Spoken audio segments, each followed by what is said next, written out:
11ই মে। ইতিহাসে আজকের দিনে ঘটে গিয়েছিল কিছু অবিশ্বাস্য ঘটনা। চলুন জেনে নিই 11ই মে তারিখে কি কি ঘটেছিল। 1998 সালে আজকের দিনে ভারত অপারেশন শক্তি নামে দ্বিতীয়বার পারমাণবিক বোমার সফল পরীক্ষা চালায় রাজস্থানের পোখরানে। এই ঘটনার ফলে ভারত বিশ্বের ষষ্ঠ পরমাণু শক্তিধর রাষ্ট্রে পরিণত হয় এবং আন্তর্জাতিক রাজনীতিতে একটি বড় উত্তেজনা সৃষ্টি হয়।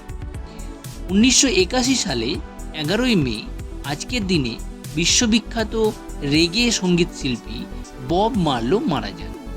জামাইকার এই কিংবদন্তি কণ্ঠশিল্পী তার গান দিয়ে বিশ্বব্যাপী শান্তি, প্রেম আর সংগ্রামের বার্তা ছড়িয়ে দিয়েছিলেন।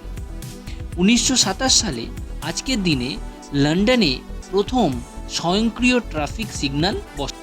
এই আবিষ্কারে নগর জীবনে একটি বিপ্লব ঘটানো হয় এবং ভবিষ্যতের আধুনিক ট্রাফিক ব্যবস্থার পথ খুলে যায়।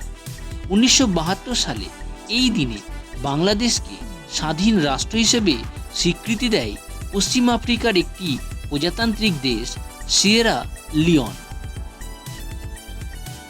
তো বন্ধুরা, এই চারটি ঘটনার মধ্যে কোনটি সবচেয়ে বেশি চমকপ্রদ বলে মনে হলো আপনাদের কাছে? কমেন্টে অবশ্যই জানাবেন। এমন আরও তথ্য পেতে সাবস্ক্রাইব করে পাশে থাকবেন। দেখা হবে আগামীকাল।